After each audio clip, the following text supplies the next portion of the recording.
লাওসের স্নিগ্ধ সকাল, ভোরের আলো ফুটতেই মাঠে নেমে পড়েন পিটার বাটলারের শিষ্যরা। সাফের পর এবার অনূর্ধ্ব-20 এশিয়ান কাপ মিশন বাংলাদেশের সামনে। অনূর্ধ্ব-20 সাফ শিরোপা জয়ের পর বিশ্রামের সুযোগ পাননি ফুটবলাররা। সাফের সেই দল নিয়েই ক্যাম্প করেন কোচ বাটলার। একই স্কোয়াড নিয়ে গেছেন লাওসে।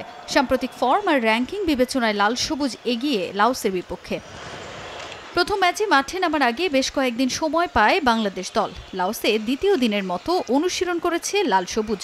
প্রথম দিন রানিং আর ফিটনেস ট্রেনিং করলেও দ্বিতীয় দিনের অনুশীলন ছিল কিছুটা ভিন্ন। ডিফেন্স ও মিডফিল্ড নিয়ে এদিন মনোযোগী ছিলেন ব্রিটিশ কোচ। গোলকিপিংয়েও ছিল বাড়তি মনোযোগ। দ্বিতীয় দিনের মতো আমাদের সেশন অনুষ্ঠিত হয়েছে। টার্গেট ছিল আসলে ডিফেন্ডিং এবং অ্যাটাকিং এর অ্যাপ্রোচটা নিয়ে। ডিফেন্ডিং এর সময় কিভাবে কি করা যায়, কতটুকু টাইট থাকা যায় অপোনেন্টের অ্যাটাকারদের কাছাকাছি থাকা যায়, এবং অ্যাটাকিংয়ের সময় আমরা কীভাবে স্প্লিট করব, এইসব নিয়েই কাজ হয়েছে। আলহামদুলিল্লাহ মেয়েরা ভালো কাজ করেছে এবং আমরা সবাই হ্যাপি মেয়েদের পারফরমেন্সে।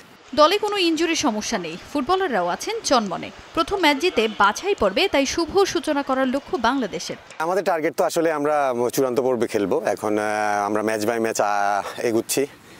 সামনে আমাদের প্রথম ম্যাচের পরে আমরা আসলে এরই মধ্যে আমাদের অপোনেন্ট দুই টিমেরই খেলা হয়ে যাবে। আমরা আরও অ্যানালাইসিস করার সুযোগ পাবো, ওইটা নিয়ে কাজ করার সুযোগ পাবো।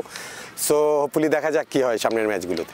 আগামী 6 আগস্ট স্বাগতিক লাওসের মুখোমুখি হবে বাংলাদেশ অনূর্ধ্ব-20 দল। সাম্প্রতিক ফর্ম আর র্যাঙ্কিংয়ে লাল সবুজ এগিয়ে থাকলেও প্রতিপক্ষকে সমীহ করছে বাটলারের দল। তাজিন খন্দকার, সময় সংবাদ।